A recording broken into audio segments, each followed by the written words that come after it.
If you're wondering the one thing that you need to do to sustain the goals that you set yourself for 2025, then welcome to the Mindset Mirror Connection podcast. In today's episode, I'm bringing to you my 2025 Food and Body Reset webinar, which is a live webinar that walks you through the exact steps that you need to take to, again, hit any goal you set for yourself. For those of you listening on any of our podcast platforms, please note that there is a presentation. So if you want to find that presentation, you can find us at our YouTube channel, The Mindset Mirror Connection, and or the Mindset That Matter YouTube page. So if you're ready, listen up and lean in as we elevate your mind.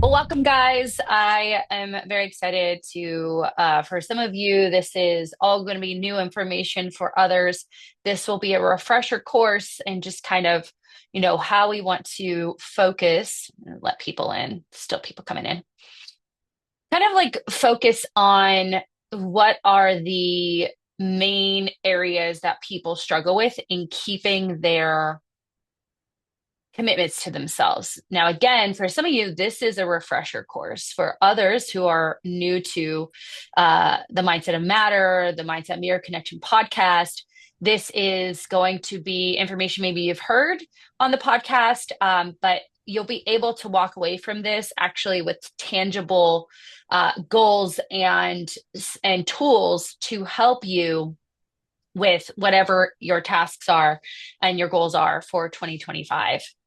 And so the Food and Body Reset workshop really is to help transform you from breaking free from destructive cycles of compulsive eating, super restrictive and rigid eating, overtraining, falling into all or nothing cycles, perfect fail cycles around your food and exercise.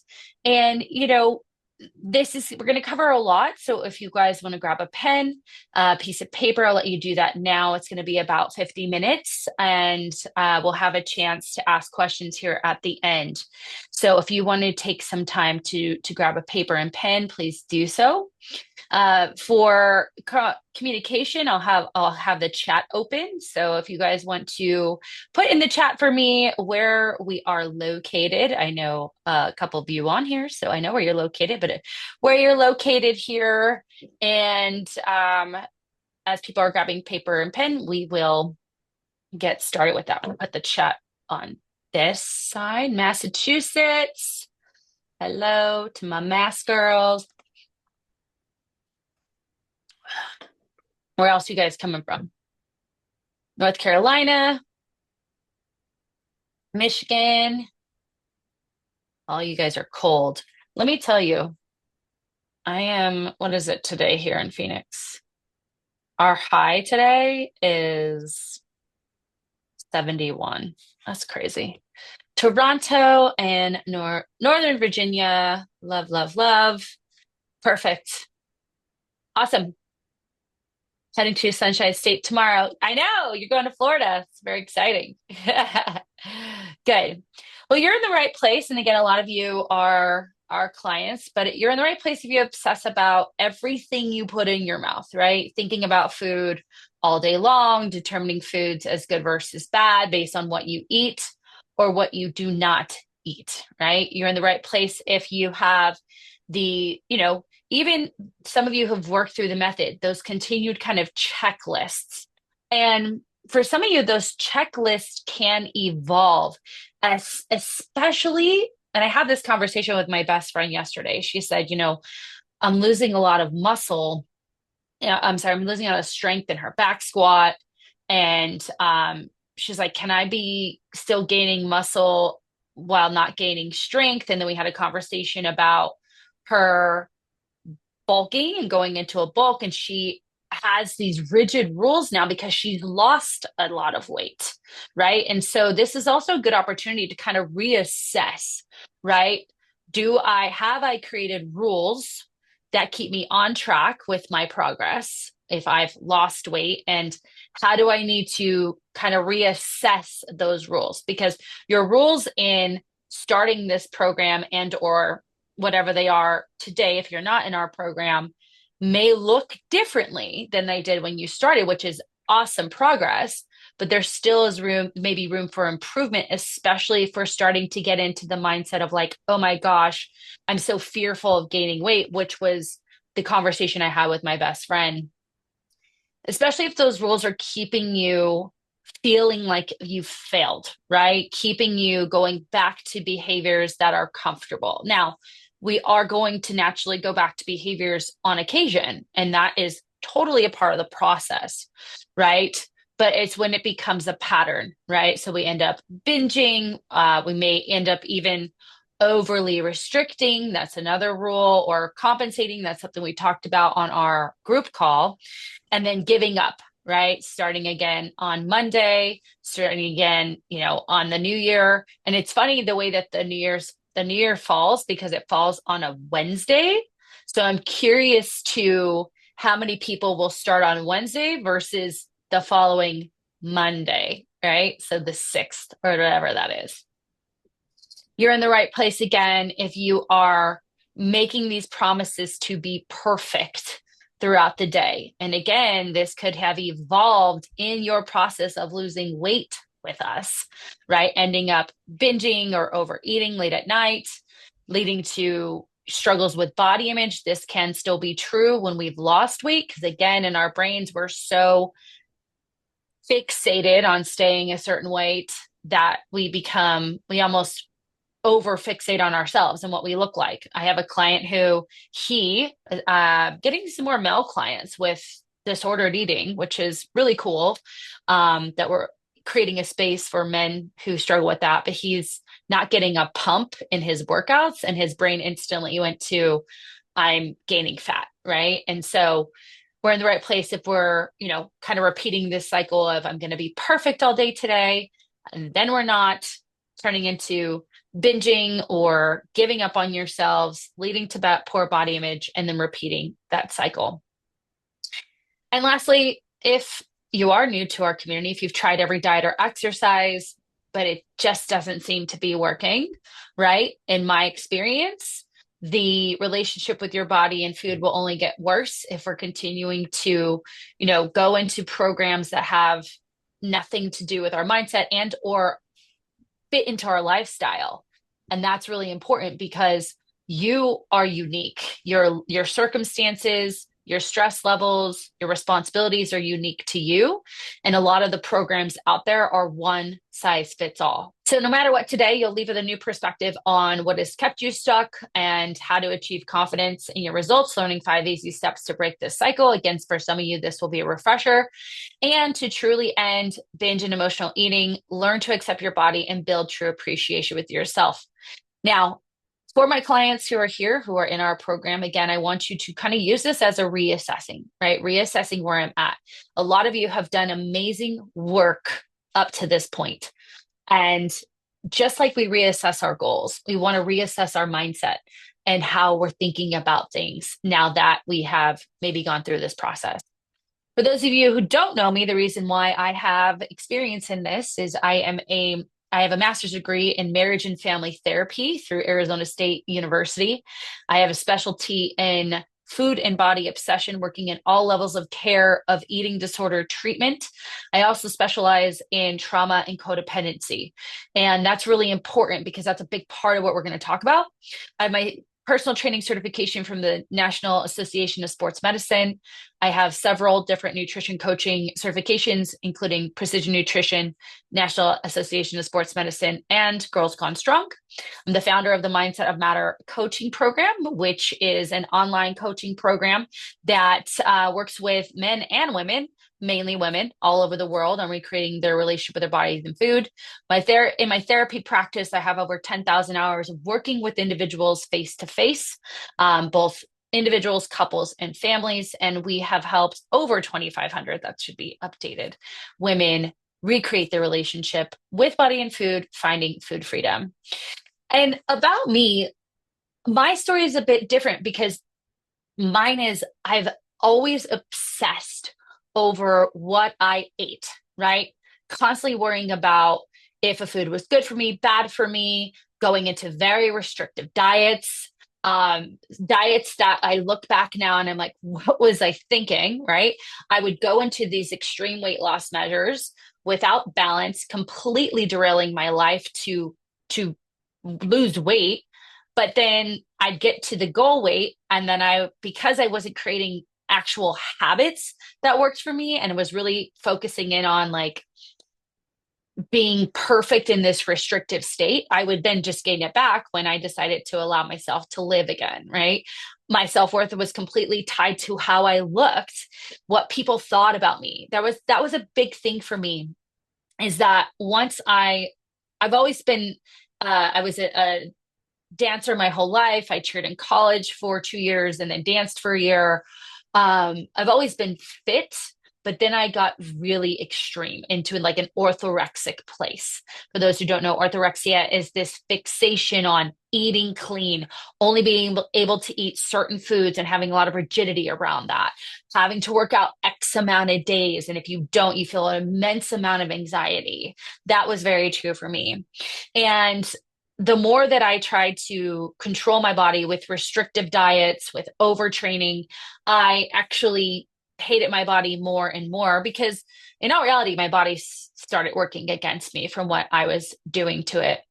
This is a picture of me. Now, some people might look at this picture and think, wow, look at her. No, I was absolutely miserable. I mean, look at my face. I'm 41 now. I think I was 36, 37 in this photo. I looked terrible and I was tired. I was angry, moody. I was hungry. I was miserable. And so this picture was not eating really anything. And I was working out twice a day. And I thought that this was my life. I thought that this is what I do. And now everyone's seeing me in this quote unquote fit body, even though I was mentally not well. And we thought, okay, this is what life was. And there was no other way to do it. So, as a therapist with self-awareness, there's some therapists that don't have that. I decided to kind of take matters into my own hands. And I'd already gone on my own exploration of like my negative part of myself, because I used to be a very negative person, always looking at the glass half empty. And so I'd already done some self healing. However, I needed to then translate that into my relationship with my body and food and really fix it from the inside out.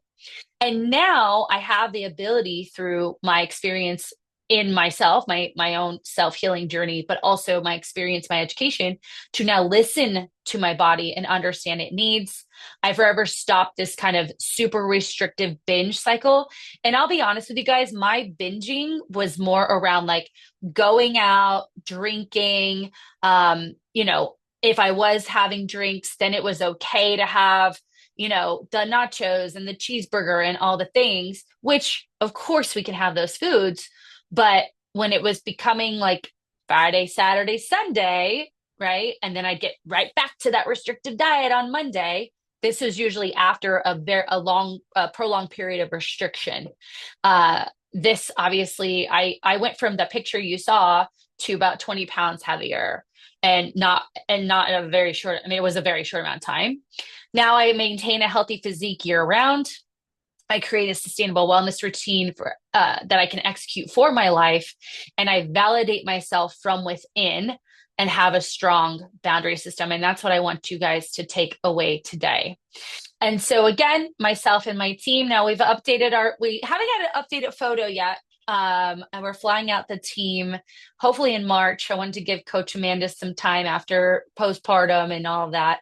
So this is our old team, but still big supporters in our community. But we've helped thousands of women do the same exact thing. So I want you to imagine a life where living in a body that you accept and respect, where confidence shines from the inside out. Imagine what it would feel like if we are accepting our bodies as is. And for my current clients, I want you to think about, am I accepting my body today? Because the only way forward is to begin to accept our bodies today, rather than I will only accept my body when. So I want you to think about that.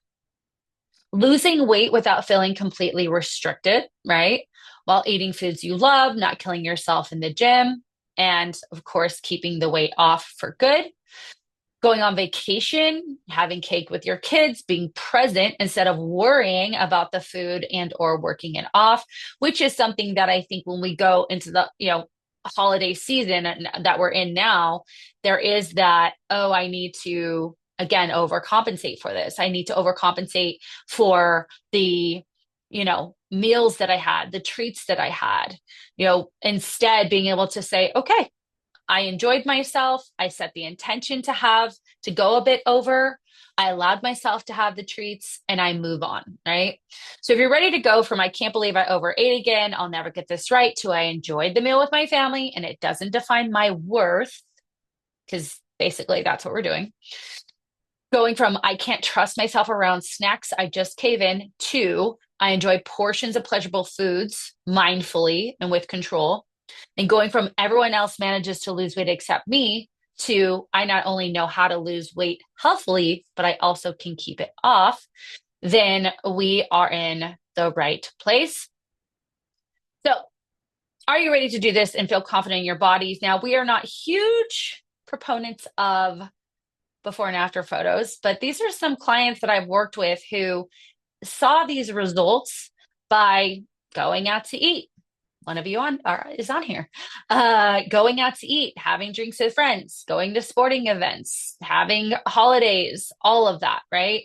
Now, this process of weight loss didn't take 2 months. This was a process in general. And so knowing that it is possible to do this without having to kill yourself in the gym, this particular client worked out twice a week. She worked out twice a week. She did track her food. That was something that she felt comfortable in doing. But she had girls' weekends. She had vacations with her family. She had all the things.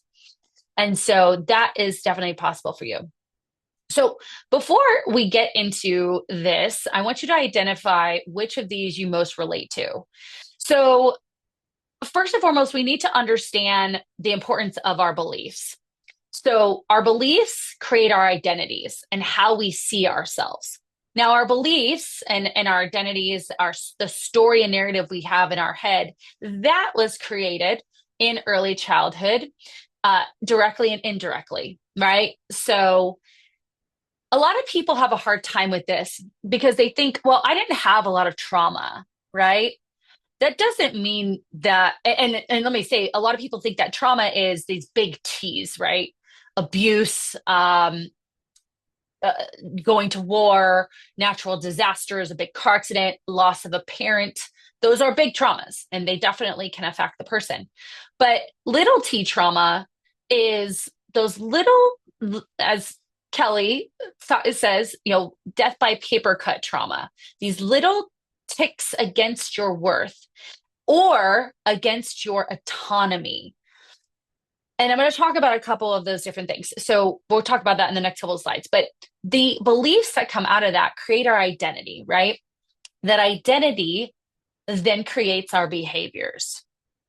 Our behaviors then create our outcomes, and our outcomes create feelings that just exacerbate our identity, our beliefs. And that's really important to note because we've got to start with the beliefs if we're going to change any of these other variables. So for my client, Sarah, she said, in the past, I've been very all or nothing with exercise and food. There was no middle ground. I would try to be healthy, work out, eat healthy, but would always fall off. And when I would feel shame about it, which made things worse. I didn't know how to be consistent with lifestyle changes I wanted to make. So for her, the identity, I need to be perfect or I'm worthless. The behavior was be super restrictive, right? Only to mess up, which becomes an outcome. I've already failed, so I'm going to keep going, which creates shame, which only makes this belief stronger. Okay. So I want you guys to be thinking about, again, if you're a current client or someone new to our community, what are the beliefs we still need to work on? Whether that is, this is a big one. This is one I struggled with, as I mentioned. I'm in this smaller body now, and everyone expects me to stay here. That was a big one for me, especially because I was getting all of that feedback of, wow, like, you look so good, blah, blah, blah.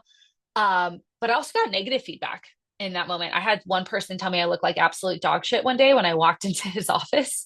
And he was right, because I think I ate 30 grams of carbs the day before and I felt it.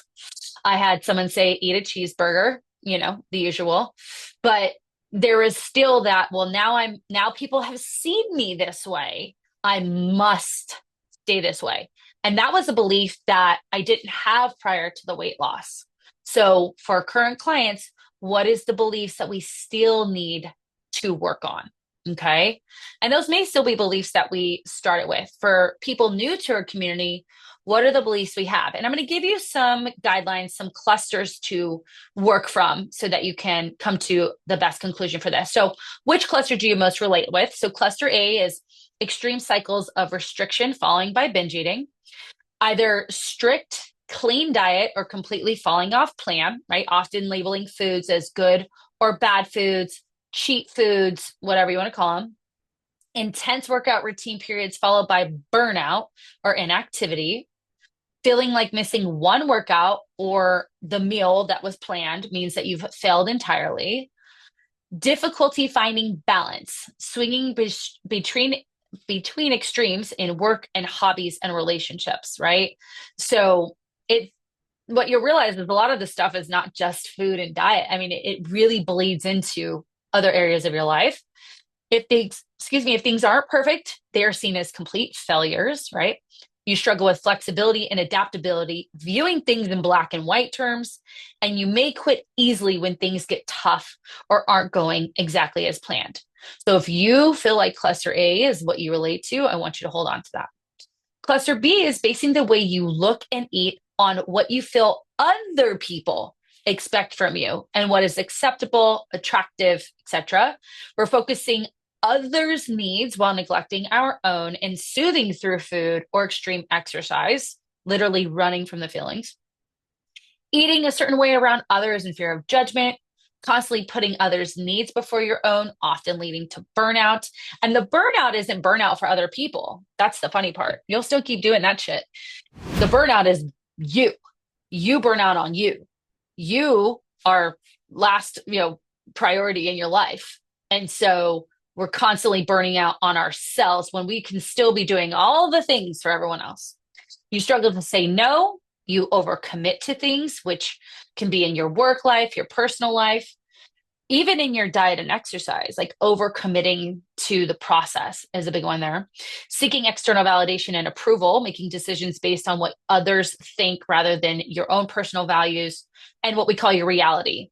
When I talk about your reality, we're talking about your thoughts, your wants, your needs, your values, right? So your reality.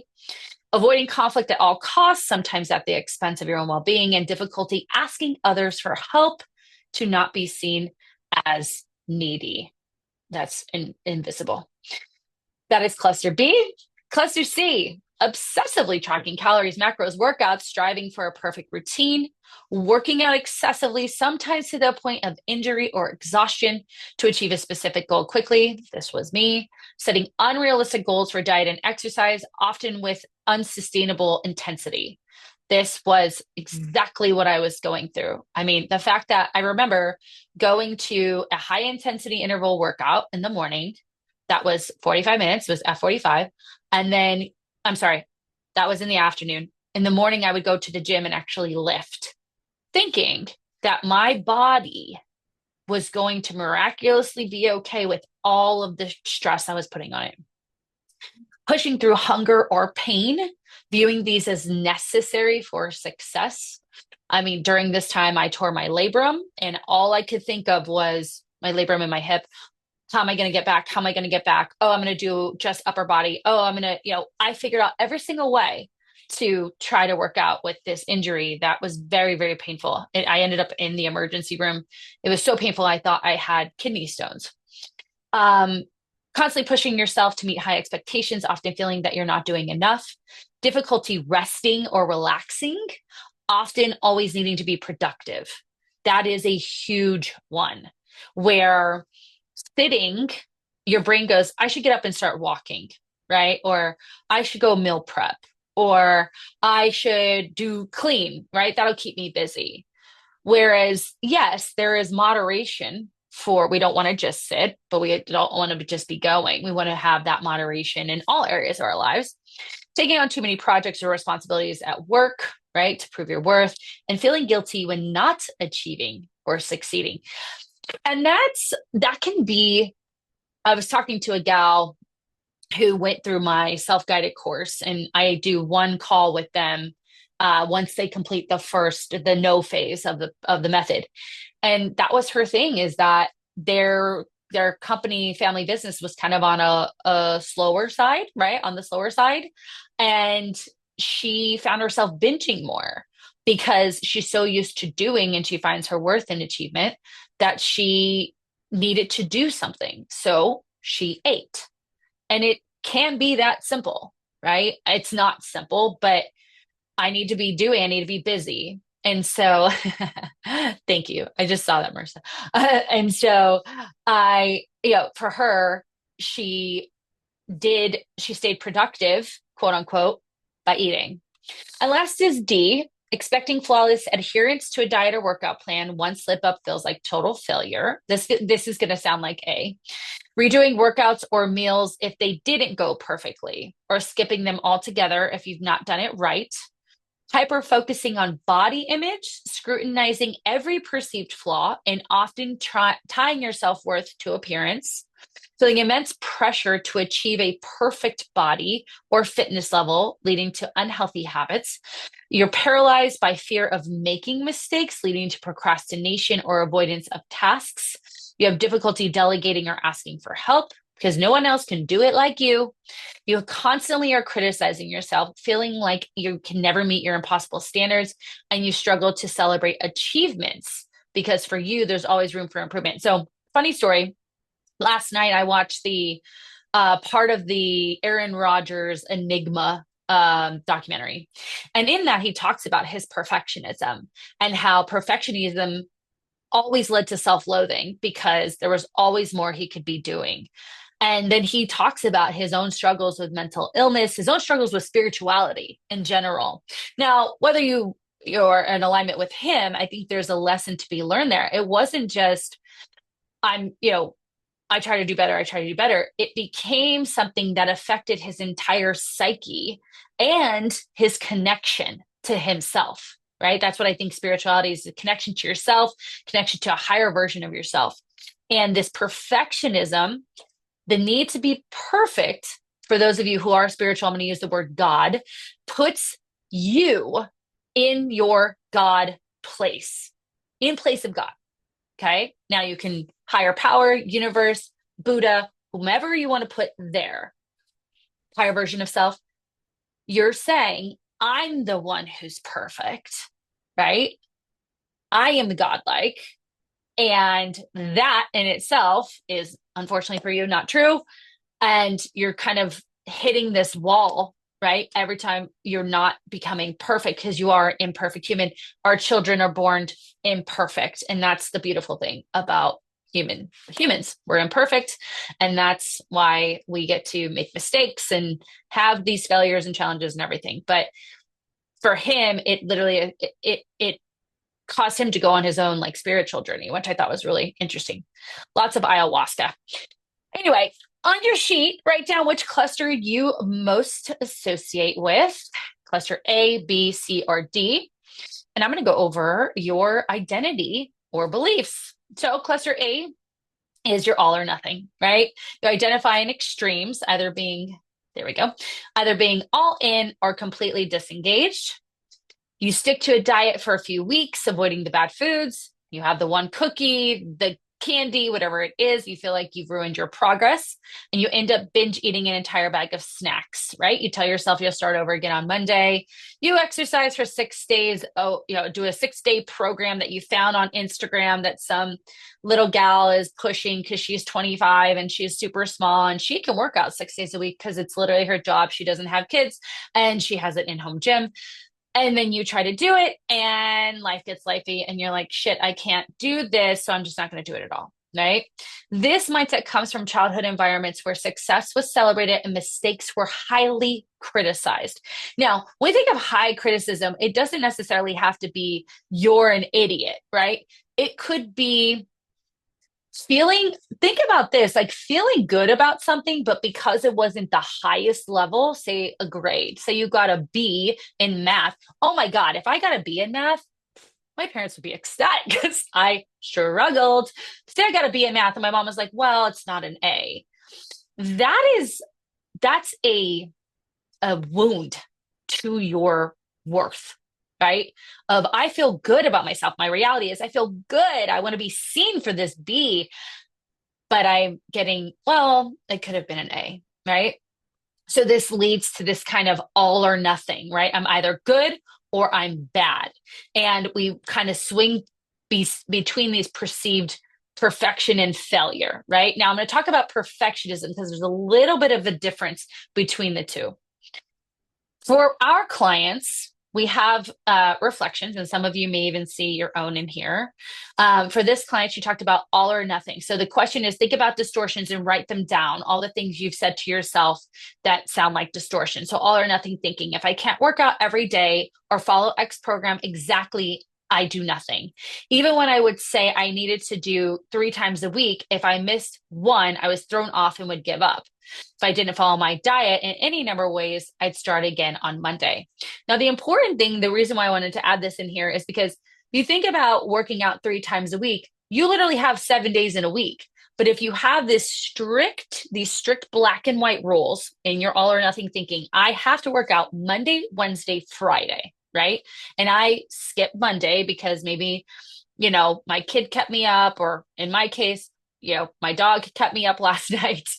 Um, then I didn't do Monday, so the whole week is ruined. So that's your all or nothing. Cluster B is people pleasing, right? You prioritize others' needs and expectations over your own, even when it compromises your health goals. So I'm going to kind of veer off of this deck here. And I want you guys to think about people pleasing in 4 questions. Am I helping saying yes, caretaking this person when they can do it on their own? Am I helping caretaking this person if they have not asked me directly? Am I helping or caretaking this person when I know I'm going to feel negative, stressed? Maybe I don't have time to do it afterwards. Am I helping or caretaking this person if I'm expecting something in return? All right. And expecting something in return could be love, could be appreciation, right?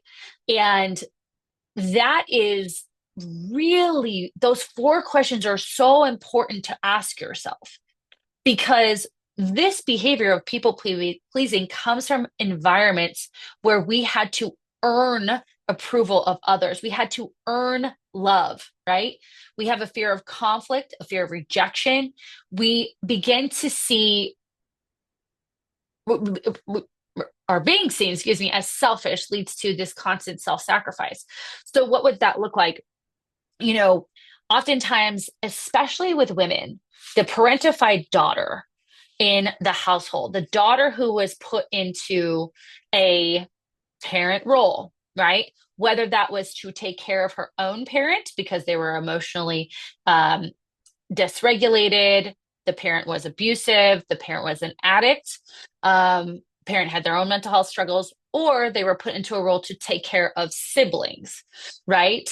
We are, for the former, you're going to be someone who's constantly looking at how to keep that person happy, right? Cleaning up the house, doing the dishes, being the big girl. I've had clients who saved their allowance to give to mom because mom had an addiction issue, but that kept mom happy, right? Or the latter, we are put in a parent role to take care of children when we're still children ourselves. And guess what happens with kids? Kids are imperfect, so the children then make mistakes. Those mistakes are criticized, right? And so we're constantly have to do better, do better, do better. And doing better is taking care of those kids as best we can with what we know. And so this people pleasing becomes really for, I would say, I put these four in here because they are so common, but that in so many ways can affect us, whether it's in our health and wellness journey, if it's in our work, right? Not saying no to things. And then we're overwhelmed and we're stressed. And like I said earlier on, this is when we tend to burn out towards ourselves. It's self burnout, not everyone else burnout. Okay. So that's cluster B.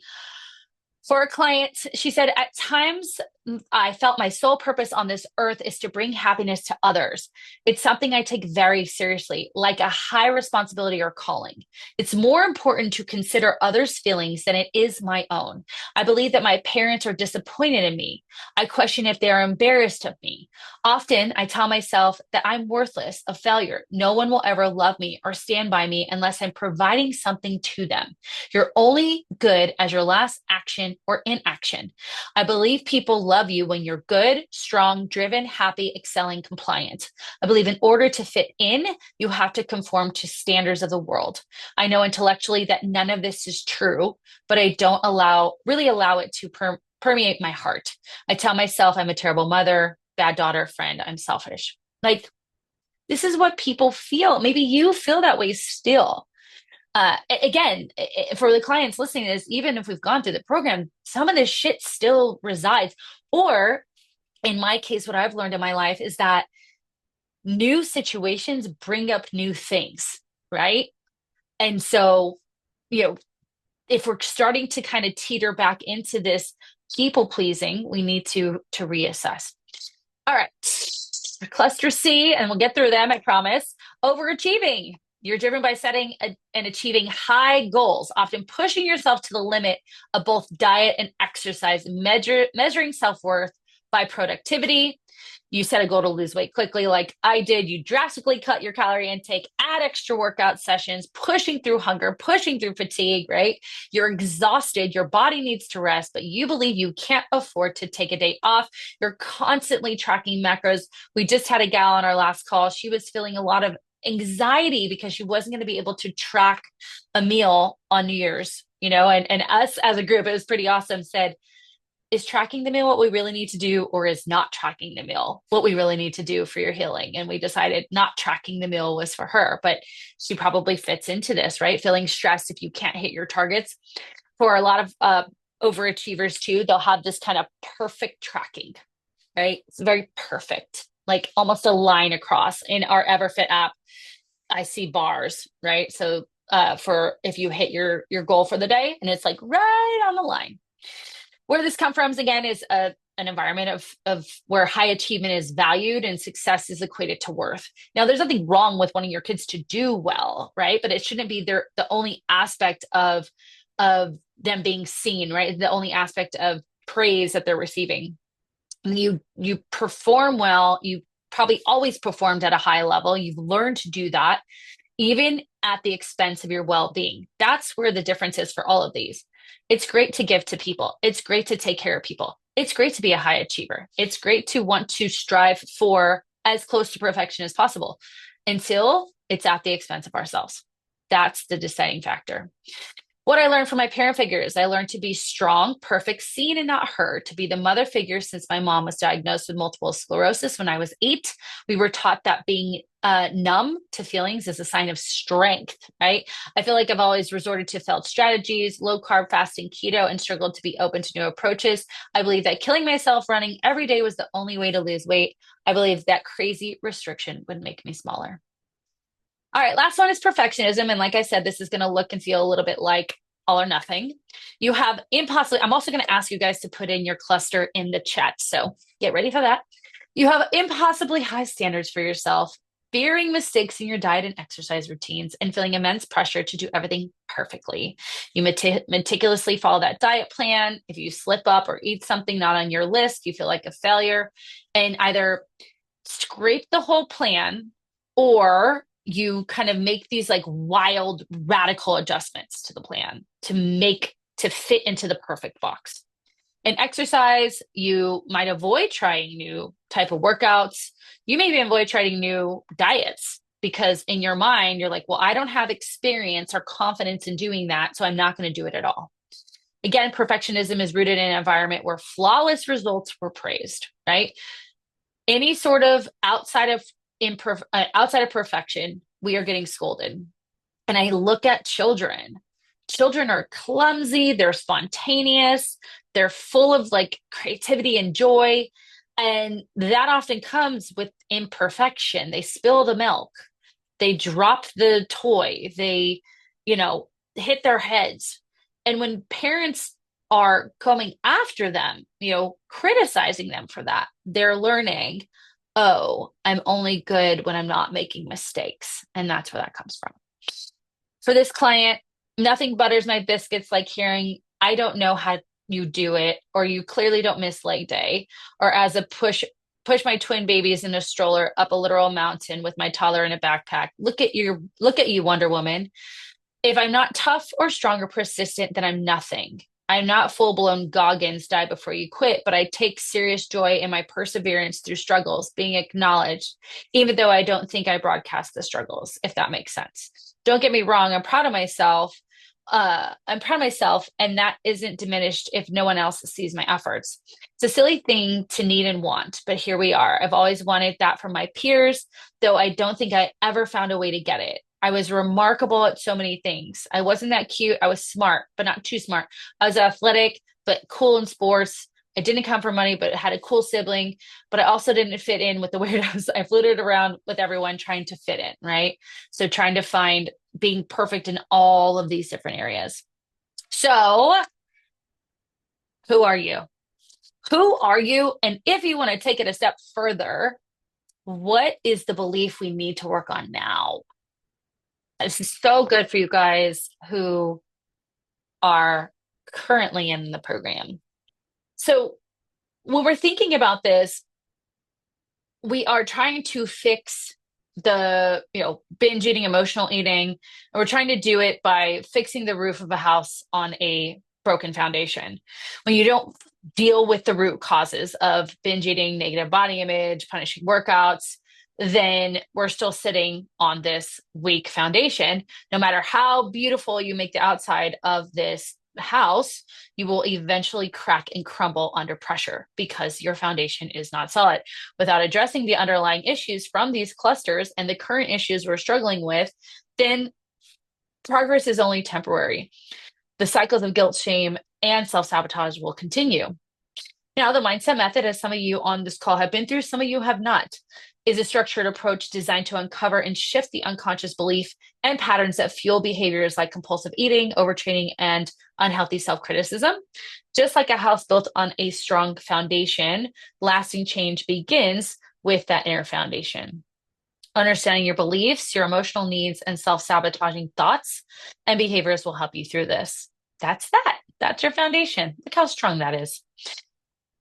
So for the mindset method, for those of you who are not familiar with it, and for those of you who want a refresher of it, the no phase is where we are initiating lasting change and uncovering the root causes to your behaviors. The no phase helps you to make what I say the subconscious conscious, because a lot of us are walking around with this shit in our head and we're acting on it. Because remember, your beliefs create your behaviors. A lot of this process is going through the method and like kind of bringing this up. And then for those clients who continue afterwards, they're realizing, okay, this is how it's playing out in my life. Now, there's awareness in the first 4 months of doing the method, but it's really cool to see how we can see this play out when, like I said, life gets lifey, certain situations happen, and they're starting to see it and be aware of it in their own, like on their own. So the no phase again is uncovering your family expectations, the rules you have about yourself, how are you seen and heard, what is your body image, and so on, and boundaries. For our client Kat, she said, in order to be seen, I needed to achieve. I've always struggled with perfectionistic tendencies and spent the majority of my early life as a high achiever at the cost of my mental well-being. I never felt truly seen for who I was or what I wanted or needed. I was praised when I did well and otherwise not given much thought or attention. My feelings were constantly denied, dismissed, or shamed. In the name phase, what we're doing is so for you guys who are just on this call learning about this process, we want to kind of know, we want to know how we were seen and heard in childhood. What type of environment did we grow up in? How were our emotions expressed? What boundaries or lack thereof that did we learn? These are all important things for you to understand to fix, not I want to say fix, but heal that cluster, whichever one that you are in. The name phase then separates this narrative that we have from our authentic self or our ideal self. So the name phase names the inner critic. So we literally name your inner critic. And like, if you guys remember your inner critic, put it up here. I don't have a name for mine anymore because it used to be Xtina, but that's what I call myself when I'm getting sassy. So we literally name it as if it's this character outside of us. And we write the beliefs that we say to ourselves. It is okay for you to sit down and write these negative beliefs out because we need to know them in an effort. Karen, yep. I remember that. Karen catastrophizing Carrie. Yep. I love it. We are able to name the beliefs. It may be the first time you've ever done this in your life. It may be the first time you've ever actually sat there and been like, I think I'm a piece of shit. Like saying that out loud makes me feel really bad, but I've actually said that to myself, right? And if we're able to name it, we're able to be more aware of it. We also, in the name phase, want to begin to understand what our authentic selves and our bodies need. The beautiful thing about the body is it comes with its own communication system that you've had since birth. And that is your ability to know when you're hungry and when you're full. You also had a very strong boundary system since birth. Look at any baby, they'll tell you when I talked about this with Amanda, they're done eating, if they don't want you to hold them, if they're upset, right? And while in your conditioned body, right? Because we've been conditioned from our childhoods and in our early experiences, it may not feel like we have the ability to tap back into those innate systems, but you can. And there's a kind of sitting with yourself and listening to the cues, the hunger pangs, the little tweaks and pains and thoughts and all of the things. And then what are your unmet needs, right? Unmet needs are kind of what is food, exercise, trying to look perfect, trying to be thin. What am I trying to meet from that? And what does that need actually need? So, autonomy, identity, love, and connection. These are needs that we actually need to meet, but we're trying to meet them through perfectionism, overachievement, and so on. These are a few examples of my client, Christine. She had, I'll never succeed. I'm a failure. The thing about this particular client, her inner critic was Teresa, is this woman is very, very successful in her career. Very successful. But this is what she think about. If you looked at her from the outside, you'd be like, what a beautiful life she has. But in here, all of this was going on. And that's so true for so many of our clients. We have brilliant women and now men that we work with. But this, I'll never succeed. Always make mistakes. I'm a failure. I'm not good enough. And these are just, I have prompts in our method, but people write in stuff too, because I want them to get real with what they're talking about. The third phase is noticing these things, right? So now we know the cluster we fit in. We now know the beliefs, right? That inner critic. We know how we got there. Now we need to be observant of it. We need to observe the beliefs. We need to observe the feelings and the default behaviors or the behaviors you're comfortable with. If it feels comfortable, then it's probably the thing we need to change, right? Now, again, if I have understood what the unmet needs I have are, so if it's love and connection, my comfortable behavior might be to go do something for someone because that's how I feel love and connection. When actually maybe I need someone to do something for me because I've never asked for help before, right? So the notice phase is when we begin to create change by catching the inner critic thoughts and feelings, usually guilt, shame, loneliness, and the behaviors in the moment. This phase is the phase that you should be in the most. It's also known in, I don't actually know where this theory comes from, but it's the theory of like how we learn things. This is your conscious competence stage of learning something new. I'm consciously having to stop, redirect the thought, or catch the thought, redirect the thought, right? And I'm doing that over and over again. And every time you do that, even if it feels so small, you are creating a new neural pathway in your brain around your worth, around food, exercise, whatever that is. The awareness allows you to pause and choose a different response, laying the groundwork, as I mentioned, for lasting change. For Sarah, self-sabotage for her was something that she would be, again, people pleasing, prioritizing others' needs and opinions over her own, overthinking and analysis paralysis, over analyzing situations, excessively weighing pros and cons, complacency, resisting change and clinging to familiar patterns. And for her, she is a professional rationalizer. This is what she needed to learn. This is what she needed to be aware of. I'll have it today, but not tomorrow. I'll have it tomorrow. We're celebrating, or it's Tuesday. I can skip it for Wednesday, but now it's Thursday. That's okay. Monday's the first of the month. So I'll get real serious on the first. But we leave on the 30th for our trip. So I'll start Wednesday. That will make it exactly 4 weeks. She wrote this out. That's why I put it in here, because her being able to literally hold herself accountable. This is my thinking. I was able to recognize that. And now we are able to catch that and work through it in the moment, because it was all this rationalizing she was doing. And she no longer does that. She has found improvements around that. I'm never going to say someone is perfect in this process, because we're not. And then lastly, you want to nurture yourself.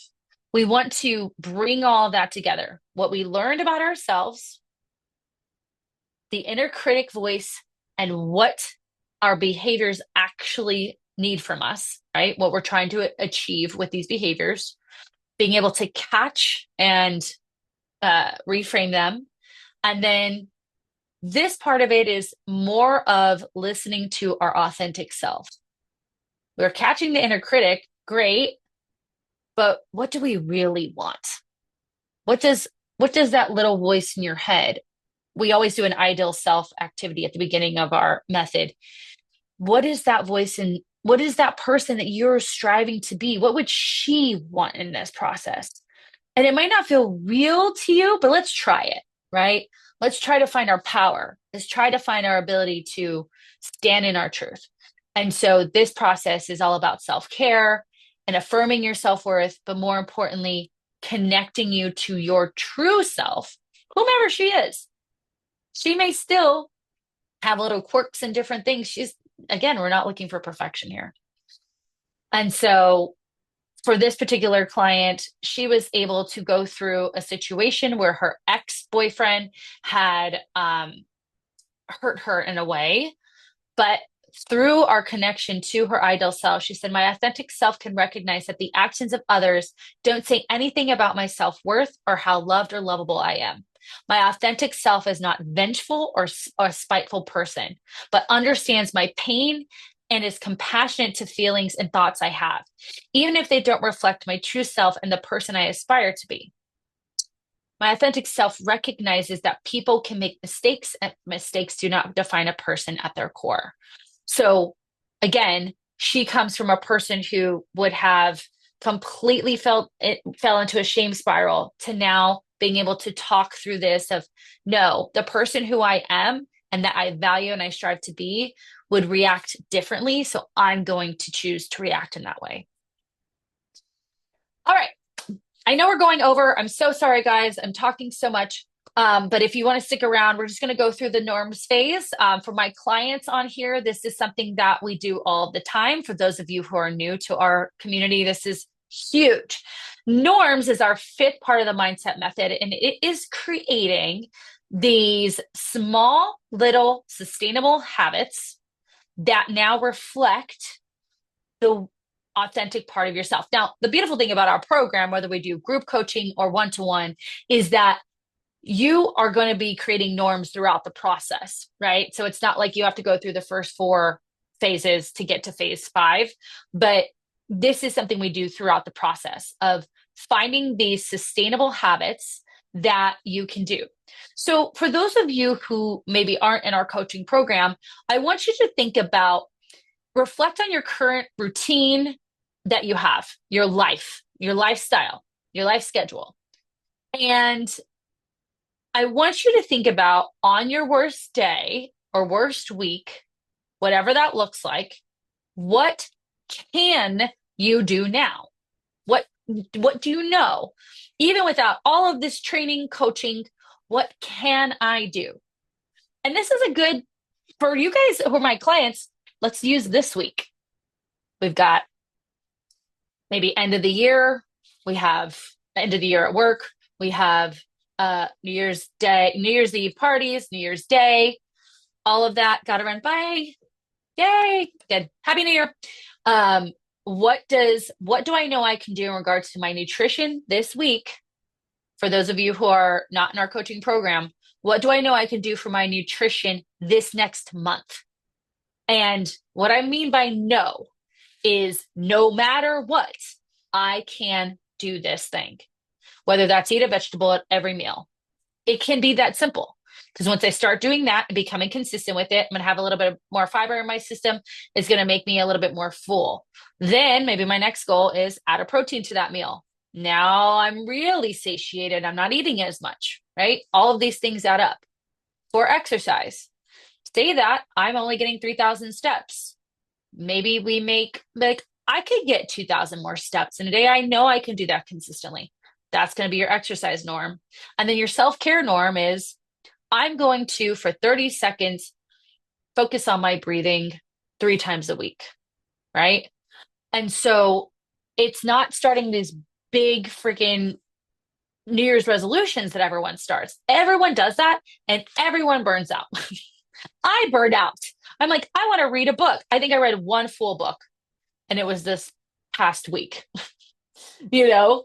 Whereas if I'm like, I'm going to read one page of a book for the next 30 days, that's 30 more pages than I probably would have read if I would have tried to read all of the book in 30 days. So creating those norms is super duper important. This is an easy takeaway for you guys. Again, if you're a current client looking at this from this week with the holiday, for those of you who are new to the community, using this to create your next month. Using your next month. And for current clients too, if you're like, hey, Christina, I want to, let's change things up, or whomever your coach is, let's do it. Perfect. So these are just some of the norms we have clients do: 100 ounces of water, 7 hours of sleep, hit protein for the rest of the week, add vegetables at each meal, 3 days, no booze, meal plan for the week, 2 big hikes, 3 to 4 workouts, 80 ounces of water, 15 to 20-minute walk, every other day, weekly dinner prep. Now, these are clients, so there's a lot of norms here. You could start with one. You do not have to do all of them. So just want to celebrate some of our clients. Again, this is my client, Erin. She said that she shifted from the mind of wanting to feel small to wanting to feel strong and lean. She's worked with me through her wedding, but as she started to dig deeper, it became more than that. She was motivated by wanting this to be different and quickly knew that it felt different. She was more able to live her life and maintain her weight and the best body of her life. She has since had a baby, was able to love her body through all of that. And even 18 months later of having her son, she felt, this is postpartum, strong and fit. So our client, Krista, my emotional regulation is unmatched. I'm in total control of my reactions, responses, and decisions. Inexplicable binges have stopped. I don't know why I can read that. My self-limiting beliefs are behind me, and I'm capable of handling whatever life throws my way. Physically, I've exceeded my body composition goals and now have the knowledge to rinse and repeat. This is someone who came to me working out all of the times. I did it all of the times, all of the days, running every day. This is her running every day, fully restricted diet. This is me pulling her back to 3 days a week, eating more food than she ever has, completely changed her. For this client, went through a pretty large struggle during her time with us, mentally a huge mindset shift. I'm eating more and trying new recipes. I have a weekly calendar and it's been super helpful. Physically, I've lost about 10 pounds and noticed changes in her neck, boobs, stomach area. My clothes fit better. Emotionally, I'm able to feel my feelings and not drown them in food. If I want food, cool, but I'm not emotionally eating. Love, love, love. So good. So, for some of you, obviously, I appreciate you attending this workshop. For those of you who are not our clients, I thank you. You know, you have a choice, right? You can be the person on whatever diet, endlessly Googling, excessively researching, and hunting for a magic fix, right? You could be doing the same thing over and over again and not seeing the results, or you can dig deep, do the work, and uncover why your old habits aren't bringing results. And at the beginning of this year, we are launching the Mindset Method movement. This is a group coaching program that takes you step by step through the mindset method with more than just that. For the person who is struggling with this, you have a new option. You can, again, stay in the cluster of your thoughts. You can continue yo-yo dieting, killing yourself in the gym, not seeing the results you desire, feeling you have to be perfect, right? Putting your needs on the back burner. Or we could end the yo-yo cycle. We could create new ways of thinking, thinking and feeling about our bodies and create sustainable diet and exercise norms that will be helpful for your life. For those of you not in our current program, or if you are wanting to move into this program, what's included into the Mindset Method is our Mindset Method curriculum. The Nose, Name, Notice, Nurture, and Norms. This was created by me. I've created this through my years' experience as a therapist and personal trainer. And it constantly is being updated too with the feedback we get from our clients. So I'm actually creating some new, the structure stays the same, but we're just updating some of the things just based on the feedback or even just conversations we have with our clients. Sometimes I'm like, wow, this is a pattern that we need to address. So you get access to Mindset Method curriculum in the Mindset Method app, Mindset and Matter app, excuse me. You will get custom nutrition coaching where whatever your individual needs are, whether it's perimenopause, postmenopause, autoimmune, or gut health issues, pre and postnatal, or just your standard nutrition, we have a coach for you. We have 2 weekly group coaching calls. 2. That's amazing. For all of our existing clients, you will have access to all those calls at no additional cost to you. So yay, we love a value add. You also get access to the Mindset Method on-demand training program. This is 5 different training programs. We have full gym, at home, time crunch 20-minute workouts, bands and bodyweight workouts, and core workouts. Those workouts are in 4-week programs or 4-week increments, and then they build on each other month over month. So you're getting different types of training that build on the last training. And then, of course, a supported environment and community of like-minded women that are positive, uplifting, and a place where you just have people who understand what you're going through. This program, again, is to help stop with the emotional eating, is to help with the yo-yo dieting, and begin to accept and respect your body. As we talked about in the beginning, lose weight once and for all and create habits that you can sustain. This program, you receive all of this. If you were to go to a therapist twice a week, because you have the calls with me, I failed to mention that part. Twice a week, that's if you're paying cash, that's about $1,000 value a month. Nutrition coaching is about $250 a month. Personal training can be anywhere from $60 to $500 a month, right? For our program, for those of you who are new to us, our month-to-month coaching with the group coaching aspect is $275 a month with a 30-day cancellation. So there's no long-term commitment. There is, the ability to kind of try it out, see if you like it. And there's not going to be, this crazy commitment. Now, we also have our one-to-one coaching. That is a totally different experience. It is very custom. It's one-to-one. There's a lot more involvement. But for someone who maybe wants to try out our program, maybe you do better in a group setting, this would be for you. Also, for any of you attending today, you're going to receive our free binge eating tracker, our sustainable eating log, and our norms tracker sheet. So I will send those over to you guys. They're all they're all Google Sheets that you can connect to. For those of you watching this on YouTube, you can also check those out in the notes below my video. And so I guarantee that by committing to the mindset method, you are going to develop a deeper understanding of your relationship with your food, your body, and more importantly, yourself. That's the most important part. You'll learn how to create a diet and exercise program that works for you, right? Through coaching, right? You're going to learn this through the process. You'll never label foods good versus bad. Again, you will learn how foods work for you. You'll catch and replace negative body and self-talk for good. And you will no longer have to do quick fixes or unrealistic perfection. You will only create lasting change. How wonderful it would be to live your life without having to constantly be trying to catch up with yourself. So if you're ready to end the constant battle between your ears, I would love for you guys to join our mindset method or a one-to-one coaching program. This program is evidence-based and is designed to create change for good. So I appreciate you guys attending. Let me get through all of these. No, I go crazy on decks. If you're interested in joining the program, you can just scan this QR code. If you're watching on YouTube, you will also be able to check out the notes below.